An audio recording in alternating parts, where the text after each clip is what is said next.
కూర్చోండి, కూర్చోండి. బయట బయట ఇప్పుడేం రాలేగా ఎన్నికలు, అప్పుడే నిలబడితే ఇట్లా.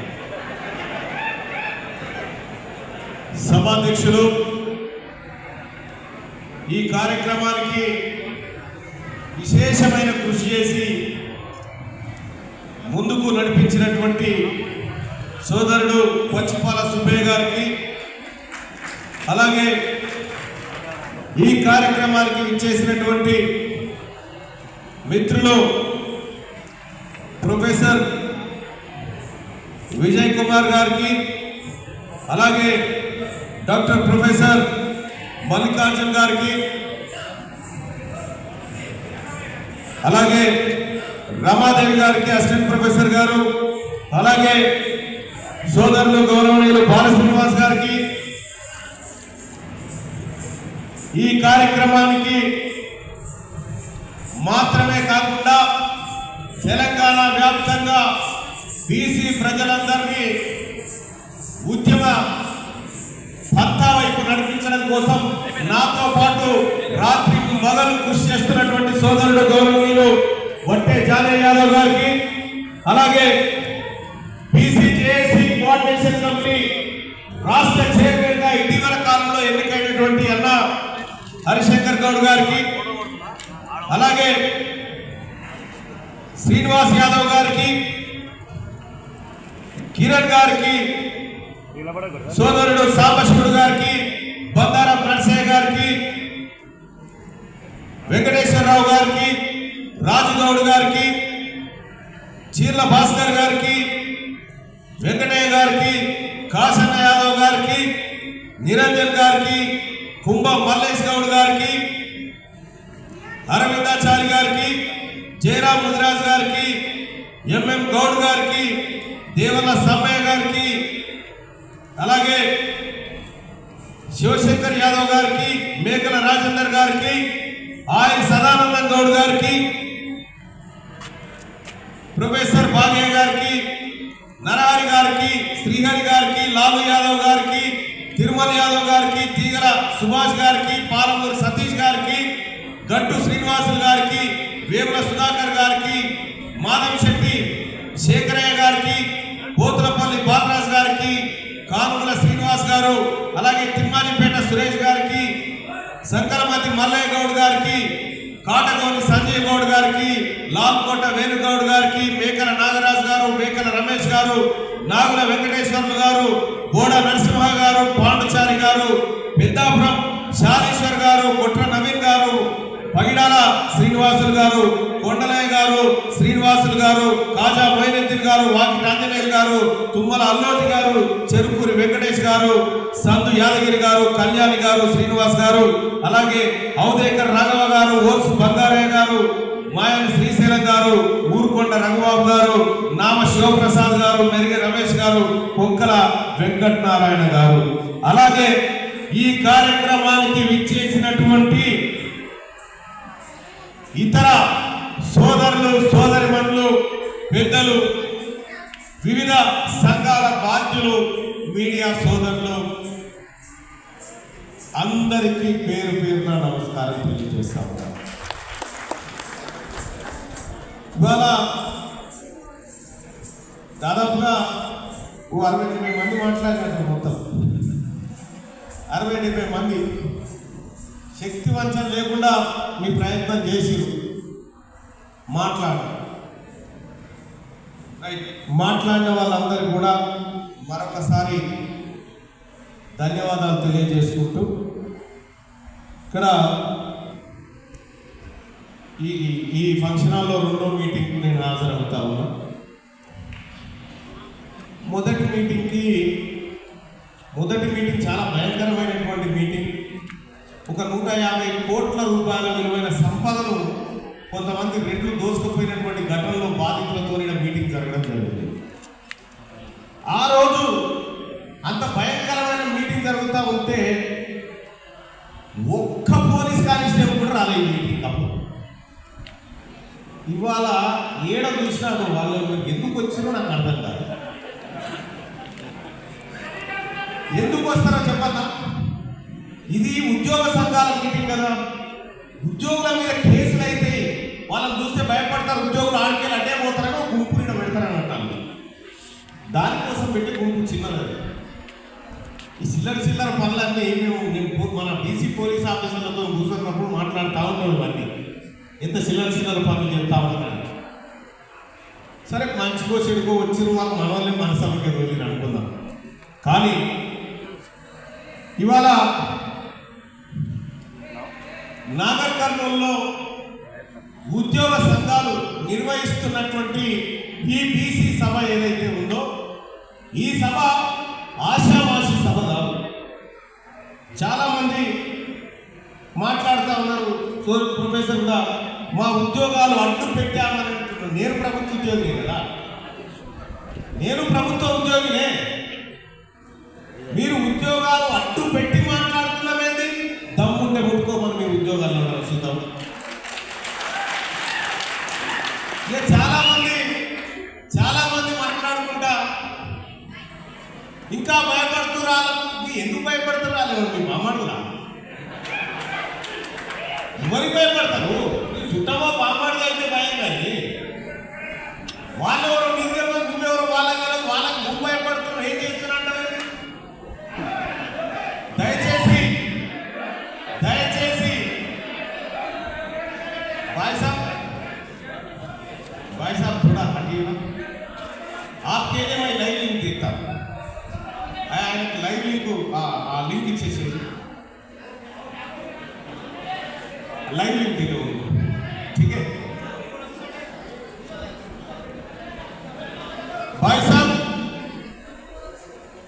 ఇక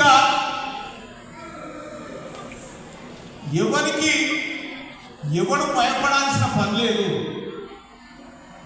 ఈ సభను ఇక్కడ వచ్చినటువంటి చైతన్యాన్ని చూస్తే వాళ్ళు కదా భయపడాల్సింది, మనం కాదు కదా. ఇవాళ తెలంగాణ రాష్ట్రంలో మీరు అనుకుంటారు నాగర్ కర్నూలు జిల్లాలోనే ఇట్లా అయినా అనుకుంటారు. తెలంగాణ రాష్ట్రం మొత్తం స్టార్ట్ అయిపోయింది పంచాయతీ. ఎక్కడ చూసినా బీసీ పంచాయతీ, ఎక్కడ 10 మందిని పలకరించిన బీసీ సమాజం గురించే మాట్లాడుకుంటారు. ఇంకా ఏమున్నది వాళ్ళది? అయిపోయింది కదా.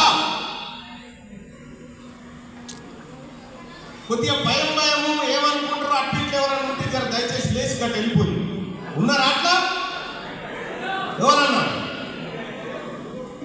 ఎవరు లేరుగా? రైట్. మీ అందరూ ఒకసారి లేచి నిలబడండి దయచేసి. మీరు ఇదే నాగర్ కర్నూలు జిల్లాలో ఎస్ఎల్బిసి సొరంగంలో చనిపోయినటువంటి 8 మందిలో 7 బీసీలు వాళ్ళకు నివాళులు అర్పించారు.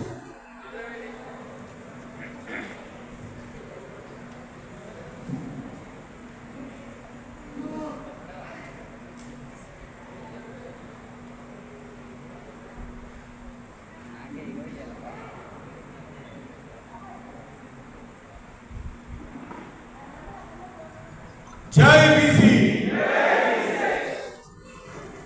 ఆ 7గురిలో 8 మంది చచ్చిపోయారు కదా.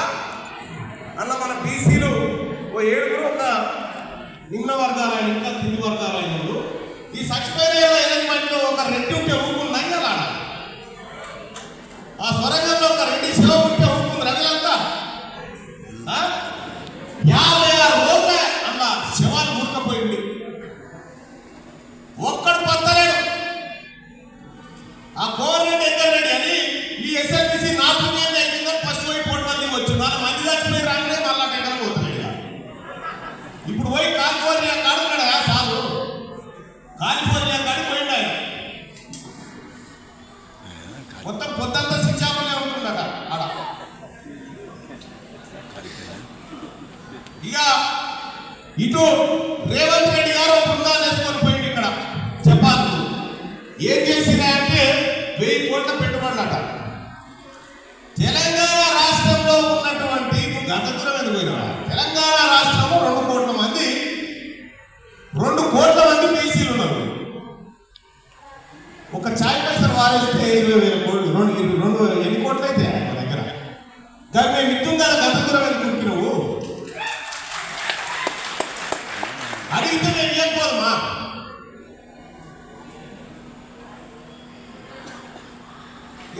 మొన్న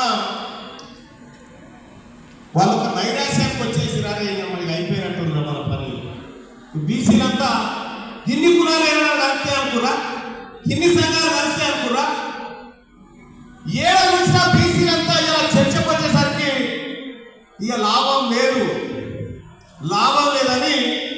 ఒక ఆయన అంటాడు, ఈ జిల్లా ఆయన్నే అన్న, మరి మీరు తీసుకోగా మిగిలిన ఏం చేస్తారన్న అని అడుగుతున్నాడు. మీరు తీసుకోగా మిగిలిన ఏం చేస్తారంటాడు. మీ పిల్లల్ని చేసుకున్న మా వాళ్ళకి ఇస్తామని చెప్పి, అంటే వాళ్ళకు ఎంత ఆగమైతా ఉన్నారు చూడండి వాళ్ళకు. సరే, ఓ కార్యక్రమం, మంచి కార్యక్రమం నాగర్ కర్నూలు నుంచి అంకురార్పణ జరుగుతూ ఉంది. ఈ కార్యక్రమం నాగర్ కర్నూలులో ప్రారంభమై నాగర్ కర్నూలే కాదు, ఈ రాష్ట్రం నలుమూలలకు చేరాలి. ఈ బీసీ ఉద్యోగ సంఘం, ఈ బీసీ ఉద్యమకారులందరూ కూడా ప్రతి ఒక్కరూ ఇలా ఉద్యోగ సంఘాలు మీటింగ్ పెట్టుకొని మనందరినీ రెండయ్యా పెట్టి ఇలా వేదిక మీద కూర్చున్న పెడితే ఇలా మనకు ఆ గౌరవం. కాబట్టి ఈ ఉద్యోగ సంఘాలు ఏ కార్యక్రమం తీసుకున్నా ఈ ఉద్యోగ సంఘాల వెనకాల ఈ బీసీ సమాజం అంతా నిలబడి వాళ్ళ కోసం మనం ఉన్నామనేటువంటి మాటలు చెప్పాల్సిందిగా మీ అందరినీ కోరుతూ ఇక అసలు కార్యక్రమంలోకి వెళ్దాం. సోదరుల, ఇవాళ నిన్ననే నేను ఒక లిస్టు బయట పెట్టిన 76 పేజీల లిస్టు. బహుశా ఎవరైనా చూసి ఉంటారు, ఇక్కడ చూసిరా? 76 పేజీల లిస్టు బయట పెట్టిన. ఇవాళ మళ్ళీ 3 పేజీల లిస్టు బయట పెట్టిన. ఆ లిస్టు సంగతి ఏందో చాలా మంది ప్రజానీకానికి తెలిసింది. ఇప్పటి వరకు వాళ్ళ గోత్రం, నక్షత్రం, వాళ్ళ పుట్టు పూర్వత్వాలను ఆ స్థాయిలో తీసినోడు ఎవరు లేడు. నేనే తీసి బయట పెట్టాను. మరి ఉద్యోగస్తులు ఏమడుగుతా ఉన్నాం మేము? 42% రిజర్వేషన్. నీవు చెప్పిందే, మేము కోరింది కాదు. నీవు చెప్పినటువంటి రిజర్వేషన్లే మాది మాకు వచ్చిన తర్వాత నీ సాగు నువ్వు సాగు. కానీ ఇలా మన సోదర కులాలైనటువంటి ఎస్సీలకు వర్గీకరణ చేస్తాం, ఉద్యోగ నోటిఫికేషన్ పోతామని చెప్తా ఉంటే మరి బీసీలు ఏం చేస్తున్నారు? బీసీలు ఏమన్నా చూస్తూ కూర్చుంటారు అనుకున్నావా? 42% రిజర్వేషన్ ఇవ్వకుండా ఉద్యోగాలు భర్తీ చేస్తారట. ఈడ ఉన్నోళ్ళు ఒక మాట చెప్పండి. 8 లక్షల ఆందాలు ఉన్నోడు పేదోడట, 2 లక్షల ఆందాలు ఉన్నోడు బాగా కలిసినోడు అంటున్నా. ఇది చట్టాలు తీసుకొచ్చి వీళ్ళంతా దొంగలు కలిసి ఈడేసుకోవడానికి ఎంత బాలసం? 8 లక్షల రూపాయలు. 8 లక్షల రూపాయలు ఉన్న రెడ్డి ఆయనకేమో చిల్లి ఉద్యోగం ఇవ్వాలన్నట. 2 లక్షల రూపాయలు సంపాదించేటువంటి విషయంలో 2 లక్షలు సంపాదిస్తున్నారా? ఇంకేంది కోట్లు? ఏం రిజర్వేషన్లు? ఈడబ్ల్యూఎస్ రిజర్వేషన్లను పాతాళ లోకంలోకి పాతి పెట్టే బాధ్యత తీర్మానం మీ బిడ్డగా నేను తీసుకుంటా ఉన్నా. ఎట్టి పరిస్థితిలో మన సాగరికం. అలాగే బీసీలకు 42% రిజర్వేషన్ ఇవ్వకుండా నువ్వు ఏ నోటిఫికేషన్ కన్నా పోతే నీ కుర్చీ గుంజేస్తాం, నీ కుర్చీ గుంజేస్తాం. రేవంత్ రెడ్డి గారు, నువ్వు 5 ఏళ్ళ దాకుంటావు అనుకున్నాం, కానీ ఈ నోటిఫికేషన్ చేసి బీసీలకు అన్యాయం చేస్తే నీ పదవి కాలం ముగిసిపోయినట్టే. రేపో మాపో గుర్తుపెట్టుకో. సరే, పెద్దగా నాలెడ్జ్ లేకుండా ఏదో చిన్న కార్యక్రమాలు చేసింది కదా సీఎం అనుకున్నాం. ఏ పెద్దగా ఏం లేదు, ఆయనకున్న నాలెడ్జ్ వేరే రంగంలో. ఆయనకు ఉన్నది పరిపాలన రంగం ఏం లేదు అనుభవం. ఆయనకున్న రంగం వేరే. మోసం, కుట్ర, నయవంచన ఈ రంగాలలో ఆయనకున్నది. ఆయన వాల్యూటీ కూడా మనకు తెలుసు. చైనా వస్తువులు ఎంత గ్యారెంటీ ఉంటుందో ఆయన పరిపాలన అంత గ్యారెంటీ. అంతకంటే మీకు ఏముండదు. కానీ నీకున్నటువంటి లలిత కళలో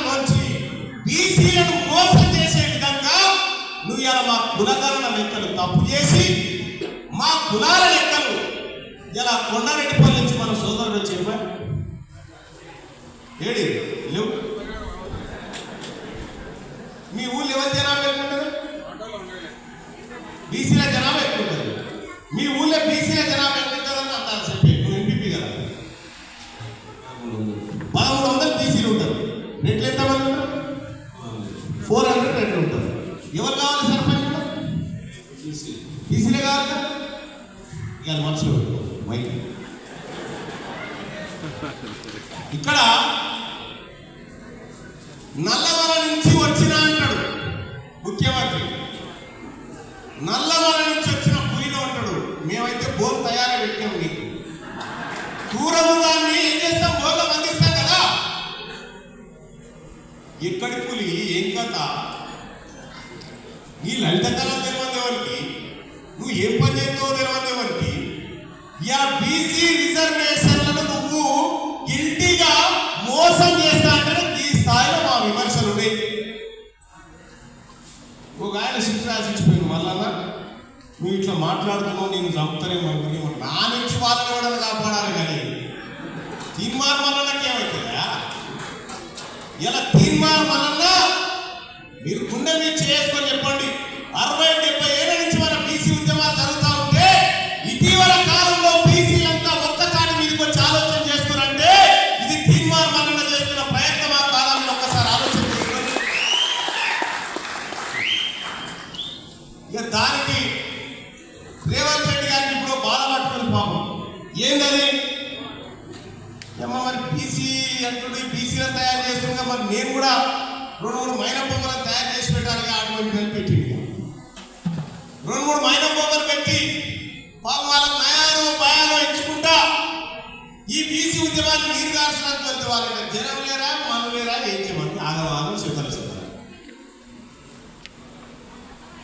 బీసీ ఉద్యమాన్ని డైవర్ట్ చేయడం కోసం, బీసీ ప్రజలు మద్దతు పెట్టడం కోసం వీళ్ళు చేసే కథ. మనం ఈ ఫంక్షన్ హాల్కి వెళ్ళగానే ఏ పార్టీ మీరు కాంగ్రెస్ టీఆర్ఎస్ ఏది లేదు, ఏది లేదు. మనకుంది ఒకటే బీసీ. మనం ఒక తల్లి పిల్లడం, మనమంతా ఒకే తరగతి పిల్లడం. గుర్తుపెట్టుకోండి. అయ్యో సపోర్ట్ కొట్టదా చేతులు నొప్పుకుంటాయా? మనం బీసీలే కదా, బీసీలే కదా సపోర్ట్ కొడతారా? కొడన్నా ఎడ నేర్చుకుని ఇంకా ఇది రెక్క సభ అయితే కొట్టాలి. కానీ బీసీలే కొడతారు. కొట్టదు. బీసీలు ఎవరు మాట్లాడినా మనం ఆ పని చేయకూడదు. ఇవాళ నాగర్ కర్నూలు కాడ ఉపాధ్యాయులంతా సభ పెట్టిరు. ఈ సభ రెడ్డి గారి దగ్గరికి పోయి షేజార్ పట్టుకొచ్చిన పైసలు కాదు, వాళ్ళ జీతాల్లోంచి వాళ్ళ చెమటలోంచి ఖర్చు పెట్టి నా జాతుల కోసం, నా బీసీల కోసం, నా భవిష్యత్ తరాల కోసం నేను త్యాగం చేస్తున్నటువంటి గొప్ప బిడ్డలు కదా వీళ్ళంతా. కదా కొట్టారా సపోర్ట్ లేచి కొట్టాలి కదా, లేచి కొట్టాలి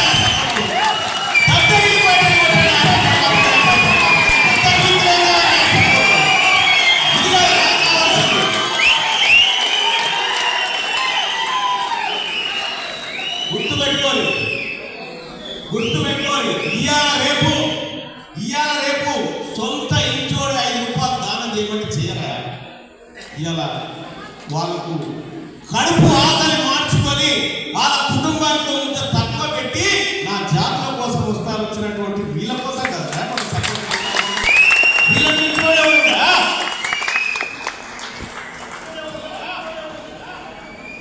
ఒకసారి ఎందుకు చెప్తా ఉన్నా ఈ మాట అంటే, త్యాగం అనేది ఎక్కడో ఒక చోట స్టార్ట్ కాకపోతే ఈ వేదిక మీద ఇప్పుడున్నటువంటి దాంట్లో ఇందులో రాష్ట్ర జాతీయ సంఘానికి తక్కువ కాకుండా ఉన్నాయి పేర్లు, రాష్ట్ర జాతీయ స్థాయికి తక్కువ కాకుండా ఇందులో పేర్లు ఉన్నాయి. నేను చెప్తా ఉన్నా కదా, గుర్తుపెట్టుకోండి. ఇవాళ ఇక్కడికి వచ్చినటువంటి పబ్లిక్ అంతా, వచ్చిన ఉద్యోగస్తులంతా ఈ టీచర్ల మొత్తం చూసి వచ్చారు, మా నాయకుల మొత్తం చూసి కాదు. గుర్తుపెట్టుకోండి. వీళ్ళు వాళ్ళ మొత్తం చూసి వచ్చినారు. ఇవాళ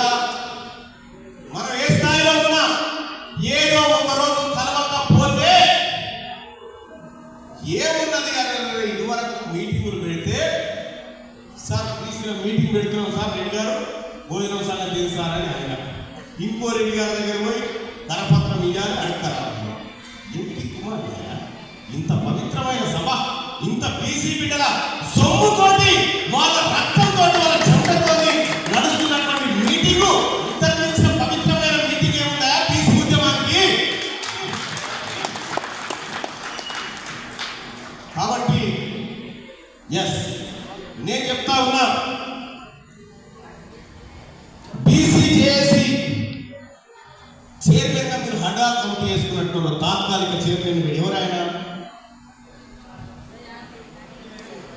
సంజయ్ గౌడ్ గారు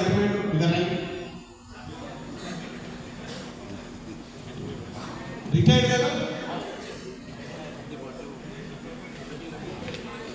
రిటైర్డ్ చేయొచ్చు. మీరు ఇద్దరు రండి సార్. హెడ్ మాస్టర్ గారు మీరు సార్, అడ్వకేట్, మీ పేరు? కాటగోలు సంజీవుడు. నా పేరు మాధవ్ శెట్టి శేఖరయ్య. తాత్కాలిక జేఏసీ కన్వీనర్ గా ఈ నియోజకవర్గానికి వేసుకున్నారు, అంతేనా? వీళ్ళు